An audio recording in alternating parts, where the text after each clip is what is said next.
Is the fear of failure stopping you from launching a business? This is a common concern among startup entrepreneurs. This episode discusses key aspects relating to failure and how to overcome your fears. Our Favorite Tools for Entrepreneurs podcast addresses tools and concepts that are useful for the launch and growth of entrepreneurial ventures. Your two hosts will be Professor Gary Palin and serial entrepreneur Ryan Budden. Good morning, Professor Palin. How are we? Oh, good morning. Doing really well. How are you doing? Can't complain. We've gotten together today to discuss learning from failure. That's one of my favorite topics, is the concept of learning and dealing with failure. I think there's a lot of attention on this as a topic for growing entrepreneurs, first-time entrepreneurs. We can definitely have a unique taste on it. Both of us have experienced failure in our careers. So hopefully we can impart some lessons on some other people so they don't have to learn over and over again, kick the same steps that we've kicked over and over again. Yeah, you see, from our careers, I'm thinking maybe just this week. Yeah. Well, I think that's one of the key points, right? Fail fast. If you're going to fail, make sure it's quick and you take the lessons on to the next thing. And the old saying, fail fast, fail forward. That's right, being the lesson part of it. You know, I love my quotes. I'm going to go back to Confucius again. He said, our greatest glory is not in never failing, but in rising every time we fail. There we go. That's the fail forward aspect. I like it. That goes back a few centuries. Yeah, I do have to recall that you weren't quoting Confucius as much when I was in your classes. I might have been quoting Confucius on the classes that you didn't make. There we go. Since we're on the topic of quotes, one of my favorites is Jimmy Connor's. I hate to lose more than I love to win. And I find myself not necessarily quoting him that much, but asking people the question, do they either hate to lose or love to win? Because I think that frames how we deal with failure quite a lot. That's how we can take the lessons from it. It's how you can fail forwards, is by knowing what your drive is before you even go into a challenge, a business, or something random in your life, so that when it doesn't go according to plan, you can look back and see how you can take those lessons forwards. That's basically a refuse to lose mentality. I like that a lot. You hear athletes talking about it in that framework. What do you think are the important lessons from failure? So the first lesson from failure is, once you failed a couple times, the biggest lesson is that there are lessons. If you take the time to sit down and analyze what happened, you can drive a lot out of it. In our modern culture, people don't take the time to reflect. So when something doesn't go according to plan, when a failure occurs, they just pick themselves up and get on to the next thing. And they don't take that moment to understand what's occurred. Failure in entrepreneurship is really an interesting topic. I've met a few people in my life who will claim never to have failed. And they're either, in my opinion, lying or delusional. I fail multiple times a day. You can take it as small as a rejection on the phone, someone that won't take a meeting that didn't go according to plan, you didn't get your agenda passed or whatever it is a failure with a lesson that can be learned from. Failure is an attitude, or how you look at failure is a very important attitude when you're looking at it from a growth perspective. And that's something that in the United States anyways was very unique. As I've traveled around the world speaking about entrepreneurship, many of the cultures viewed failure as a negative. And for example, if you failed in a business that was funded, you would never get funded ever again for the rest of your life.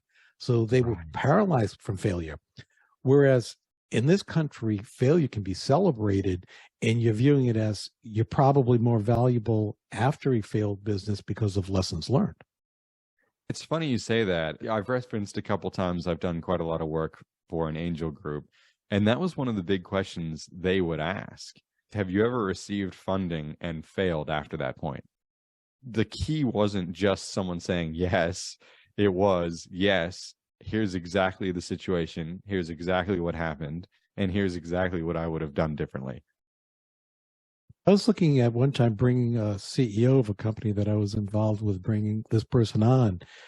And I called one of their previous investors, and I was asking about this person that we were looking at as a CEO.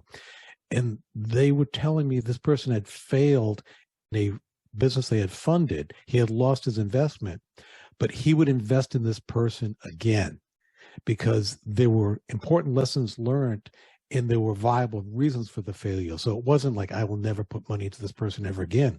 They actually viewed him as a positive. Wow. That's pretty amazing, isn't it? Someone that's lost you money being able to tell somebody else, I'd give them money again. And this is something I'm seeing a change with my students, and I'm seeing more of a fear of failure.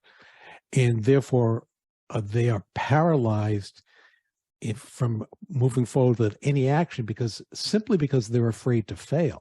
I have a hard time, and I keep working with them and saying, it's okay to fail for the right reasons. Not trying is worse than failing. There we go. I am seeing that quite a lot with new entrepreneurs that I interact with. You get decision paralysis. And I think part of that is the fear of failure. And pretty soon we're realizing that deadlines have been missed, which is far worse than having taken action and not come up with the right result. You're probably farther down the road that you were trying to go, at least towards the end goal, than if you just let that time expire. And it's very important to take those lessons away also, because, like, for example, when you fail, it really fosters creativity. You can also learn who to trust. It helps you understand value. I think one of the more important aspects is it teaches you to listen to yourself.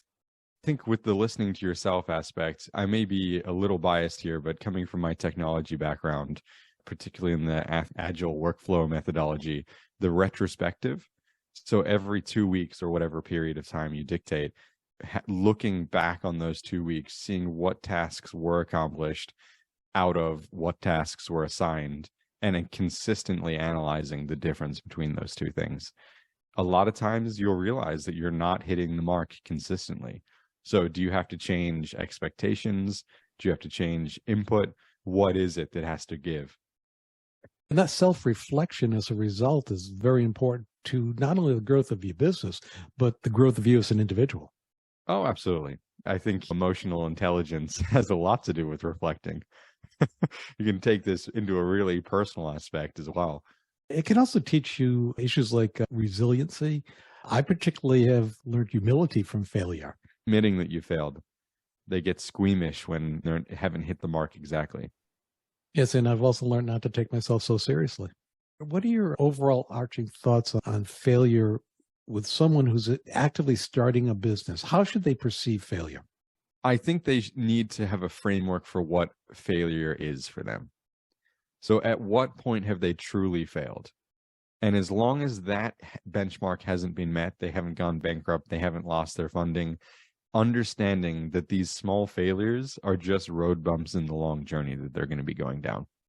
You know, I'll talk to or get a new client that I'm working with, and they're pulling their hair out because they're failing over and over and over again. And they are taking themselves too seriously, to your point. But really, in the scheme of things, they still have a business. They're still doing well. They're still moving down the path. So they haven't reached this scary failure. They're just hitting road bumps along the way, which is, in fact, progressing their business. So just having a little bit of perspective. To go back to your athletic analogy with Jimmy Carn, is hopefully they're using this as motivation to succeed. I think motivation is a huge aspect to it. Nobody likes being rejected for the 100th time.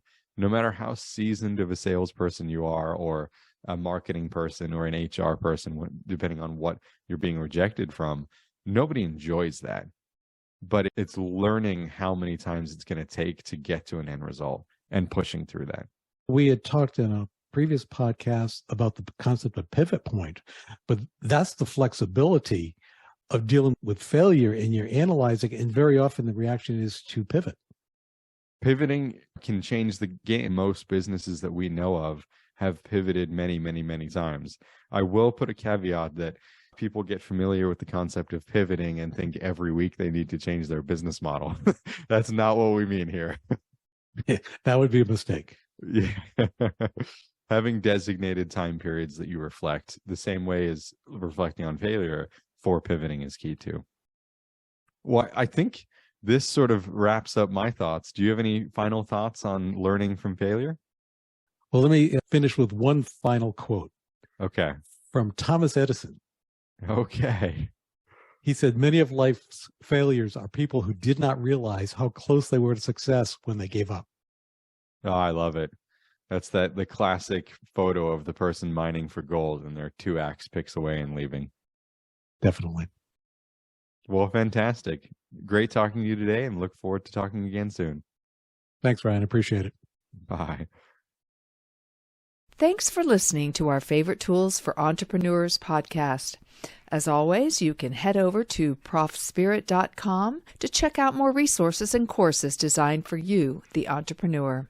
Please follow us on Spotify, Apple Podcast, YouTube, and others to get the most up-to-date information as it is released.